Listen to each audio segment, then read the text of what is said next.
Saudara-saudari terkasih, apakah saudara sudah memulai hari ini dengan penuh sukacita dan punya niat untuk berbuat baik meskipun kecil? Semoga Tuhan memberkati niat baik saudara. Hari ini saya ingin mengajak kita semua merenungkan tentang kebiasaan kita yang membuat kita mempunyai karakter tertentu. Kita tentu kenal ada orang yang kita sebut pemarah. Itu berarti orangnya memang gampang marah. Kalau orangnya itu marahnya cuma sekali-sekali, kita tidak menyebutnya pemarah. Kalau kita menyebutnya orang itu rese, karena dia itu mengeluh sana, mengeluh sini, menyalahkan itu, menyalahkan ini, karena memang dia terbiasa begitu. Atau kalau kita menyebut orang itu sabar, mungkin, dan memang benar, dia itu jarang marah, konsisten untuk bisa mengerti orang lain, lebih teratur, terkendali emosinya, maka kita menyebutnya sabar. Itu karena peristiwa yang berulang dan terus berulang. Dan biasanya sulit sekali mengubah karakter seseorang yang sudah terbiasa. Nah, saya ingin mengajak kita semua untuk merenungkan kenapa kita mempunyai kebiasaan sedemikian rupa yang konsisten dan berulang sampai menjadi karakter. Supaya kita bisa berubah. Namun karena ini sulit dan pagi-pagi, maka saya akan coba merenungkannya dengan sederhana. Mudah-mudahan berhasil. Kalau tidak berhasil ya sudah, kita mohon rahmat Tuhan supaya diampuni oleh Tuhan. Saya akan mulai dengan tayangan tentang dunia binatang.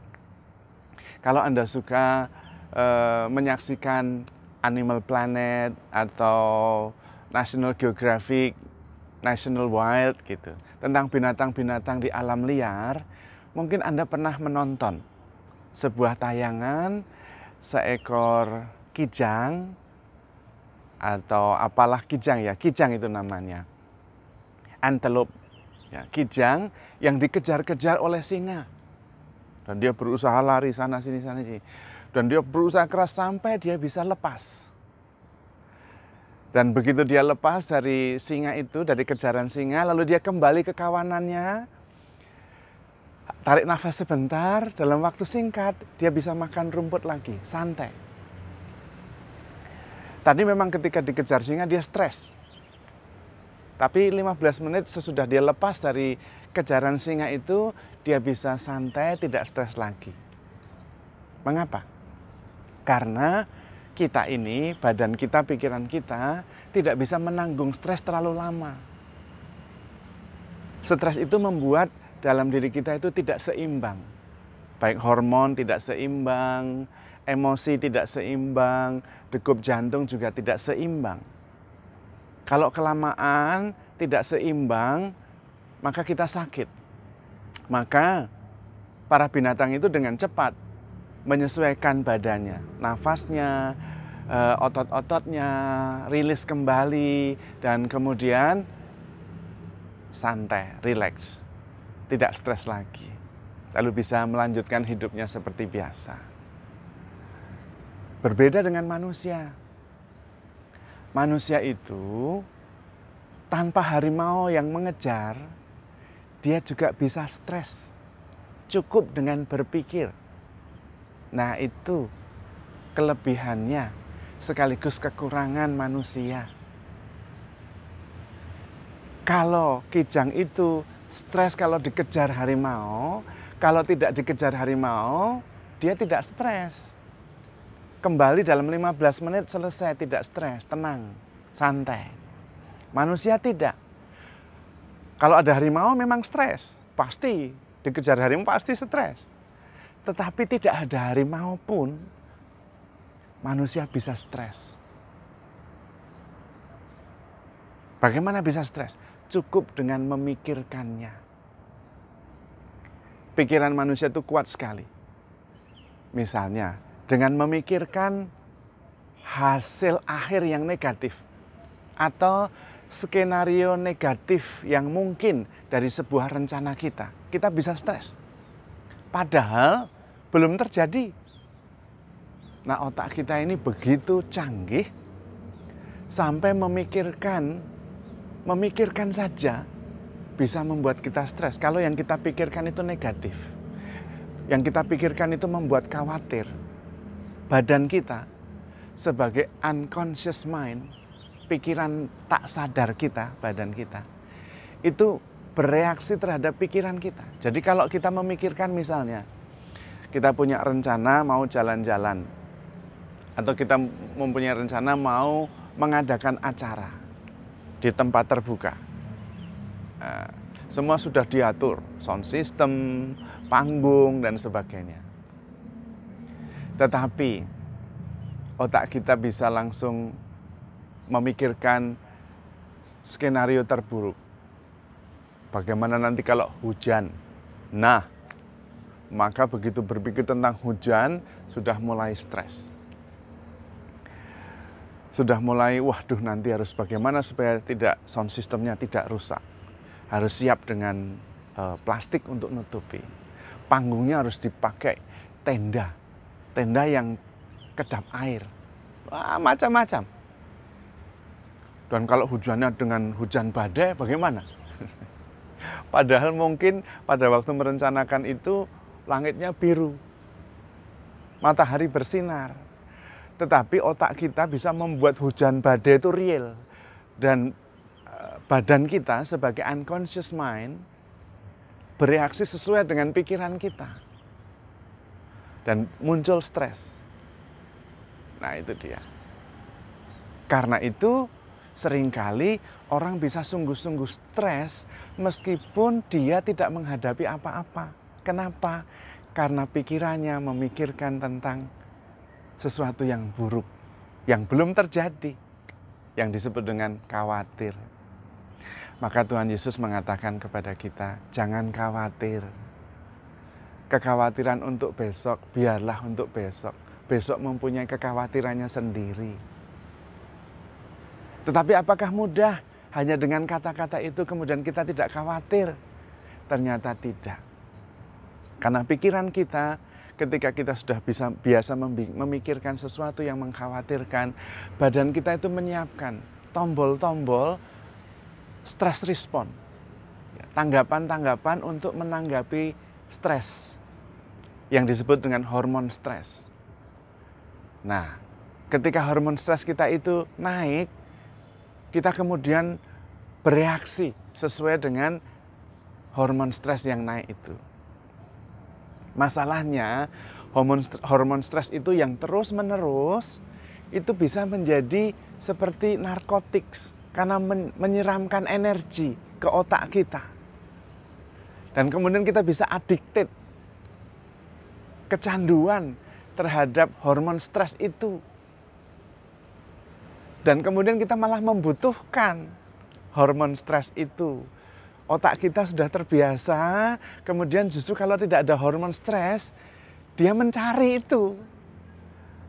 Karena itu, seringkali peristiwa-peristiwa yang kita alami, kita jadikan alasan untuk mendapatkan hormon stres itu. Dan kemudian otak kita merasa nyaman karena dapat aliran hormon stres itu. Seperti dapat narkotika, seperti dapat adrenalin. Hormon stres yang kemudian justru membuat otak kita memikirkan yang sudah biasa. Kemudian itu merasa nyaman. Dan itulah sebabnya kalau orang yang sudah biasa marah, itu akan menjadi lingkaran yang pemarah. Karena itu kemudian sudah addicted. Kalau tidak marah itu rasanya tidak nyaman. Sama dengan orang yang mengeluh. Dia akan terus mengeluh. Karena kalau tidak mengeluh, ada yang hilang di dalam otaknya, yaitu hormon stres, energi yang mengalir di otak secara negatif, tetapi itu yang kemudian membentuk seperti materai di otak kita. Karena itu orang yang sudah biasa pemarah akan menjadi pemarah terus. Kalau orang yang biasa sabar ya sabar terus. Kalau orang yang sudah biasa pemarah, kemudian mau menjadi manusia baru, saya mau menjadi sabar, sulit sekali. Karena ketika dia mencoba untuk sabar, badannya kemudian berkomunikasi dengan otak. Benar, kamu mau sabar. Saya sudah menciptakan banyak tombol hormon stres loh, supaya mengalir ke kamu, otak. Lah kamu ini mengubah, yakin. Dan biasanya badan sebagai unconscious mind tidak cepat berubah. Seperti kalau sudah biasa marah, mudah sekali dia matanya melotot, tekanan darahnya naik, dan kemudian kencang semua, tegang semua. Itu reaksi badan.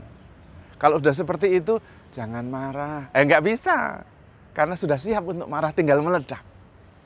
Dan badan unconscious, bereaksi dengan secepatnya. Otak kita tidak mau, badannya tidak kerjasama.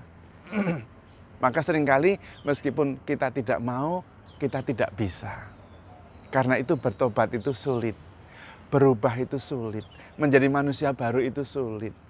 Karena mekanisme kerja otak dan badan kita. Dan hormon stres yang terus-menerus bisa terjadi. Nah, lalu caranya bagaimana? Caranya menggunakan pola yang sama. Kalau pikiran kita bisa menciptakan stres, hormon stres dari badan, dan kemudian kita bisa sakit kalau lama-lama stres, maka pikiran kita juga bisa menciptakan hormon positif, hormon relaksasi yang bisa membuat kita sembuh. Sama mekanismenya, hanya mekanismenya dibalik. Mulainya tidak pertama-tama hanya dengan pikiran. Boleh dengan kehendak, tetapi juga harus segera dilakukan. Maka penting sekali membuat perubahan konkret yang mudah. Supaya badan dan otak bisa kerjasama. Dan kemudian cocok sama-sama mau berubah. Contohnya begini, membuat keputusan sederhana yang baru. Jangan yang lama terus. Karena biasanya bangun pagi, kita sudah langsung mengerjakan apa yang biasa kita kerjakan. Karena badan dan otak sudah menimbulkan hormon yang sesuai, dan kemudian itu yang otomatis dilakukan.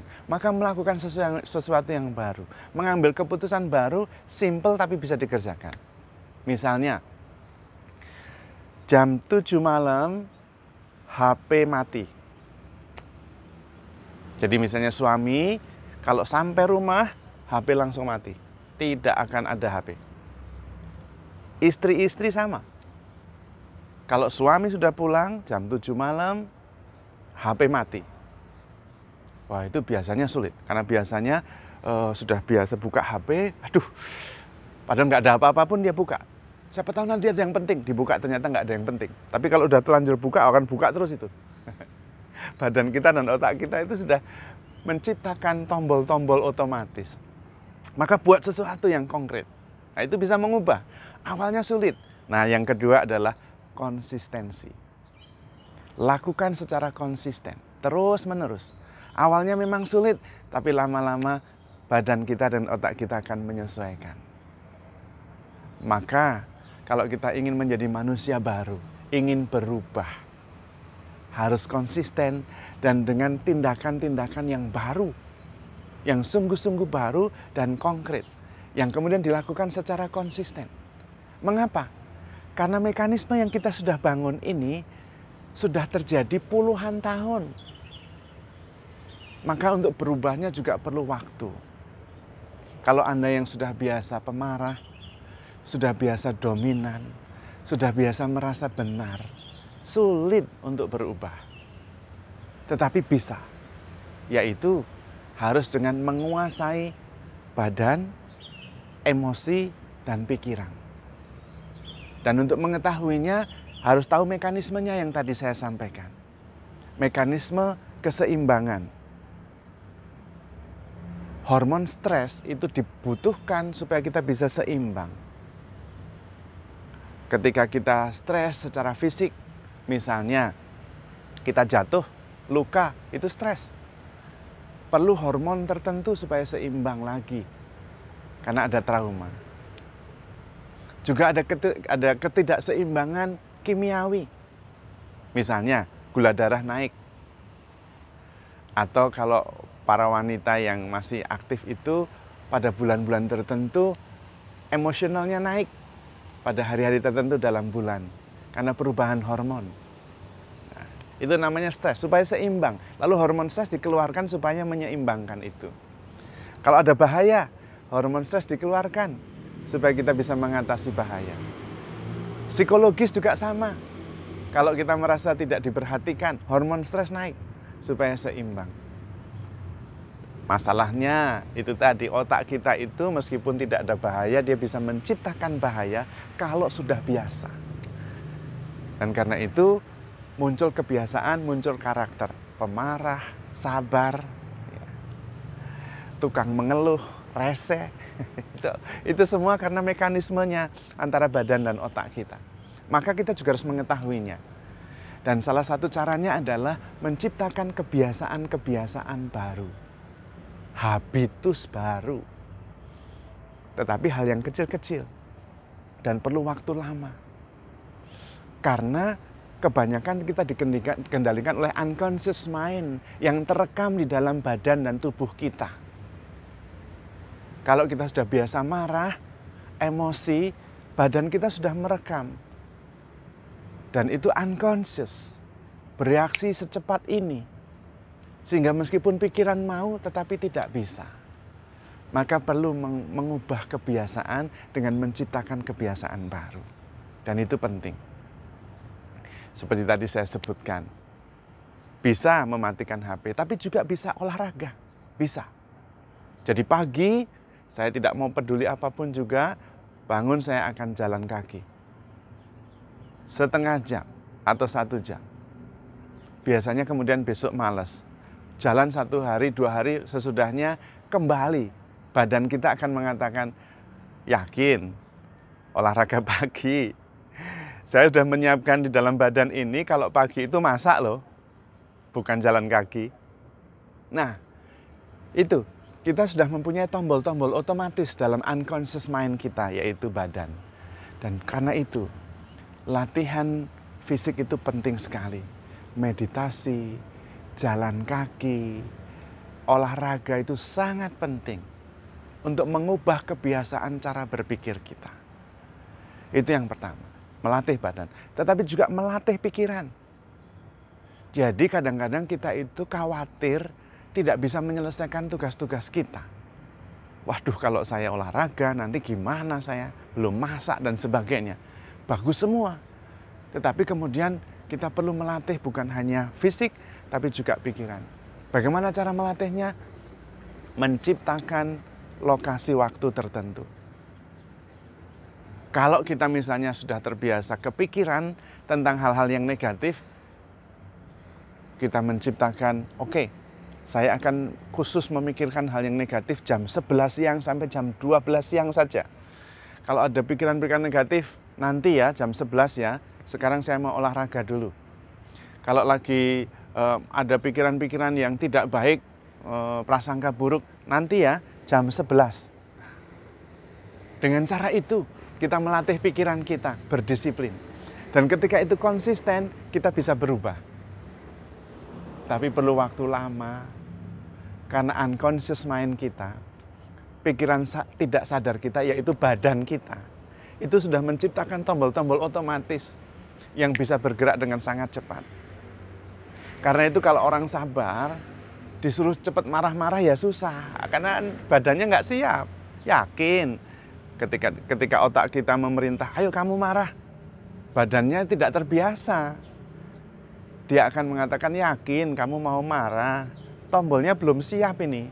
Tekanan darahnya belum bisa naik, ketegangannya tidak cukup, matanya nggak bisa melotot, malah ketawa. Lah ya nggak bisa marah. Tapi kalau yang sudah biasa marah, cepat sekali. Tekanan darah cepat naik, mata melotot, kencang tekanannya, tinggal meledak. Karena badan sudah menciptakan tombol-tombol otomatis yang disebut unconscious mind. Iya, badan kita ini. Maka menciptakan kebiasaan baru. Yang kedua, konsisten. Yang ketiga, melatih pikiran. dengan mengalokasikan waktu tertentu untuk tujuan-tujuan tertentu. Oke, pikiran negatif boleh ya ada, tapi nanti jam 11. Sekarang belum jam 11. Nanti saja, saya akan mulai mikirkan tentang yang negatif. Itu melatih pikiran. Dan kalau itu konsisten, kita bisa menguasai pikiran, menguasai perasaan, menguasai badan kita. Dan biasanya kalau kita sudah mempunyai alokasi waktu dalam latihan pikiran, oke, pikiran negatif, pikiran-pikiran yang membawa stres nanti jam 11 ya, nanti sudah jam 11 malah lupa. Tadi apa ya pikiran negatif ya? Karena sudah tidak terpikirkan. Kita sudah menganggap pikiran negatif itu tidak penting, dikesampingkan, dibuat nanti. Prioritasnya bukan prioritas negatif. Saudara-saudari terkasih, memang tidak mudah, tapi saya berusaha. Karena ada orang yang bertanya soalnya, Romo selalu mengatakan menata pikiran, menata hati, menata perasaan, tapi caranya gimana? Nah, inilah yang saya sampaikan. Mudah-mudahan berhasil, mudah-mudahan dimengerti. Kalau enggak ya sudahlah, mohon ampun, mohon rahmat Tuhan, supaya lama-lama kita bisa mengerti. Kalau pikiran kita hanya dengan memikirkan saja bisa menciptakan stres, dan kemudian kalau lama-lama bisa sakit, maka berarti pikiran kita juga dengan menciptakan sesuatu yang positif, yang indah, yang penuh kedamaian, yang penuh dengan pengampunan, juga bisa menciptakan atau melepaskan hormon-hormon yang positif, dan kemudian kita bisa sehat. Kalau pikiran bisa membuat kita sakit, pikiran juga bisa membuat kita sembuh. Asal kita tahu mekanismenya, cara kerjanya. Namun sekali lagi, kita harus sabar dan tetap handle yourself with care, because you are loved. Tuhan memberkati.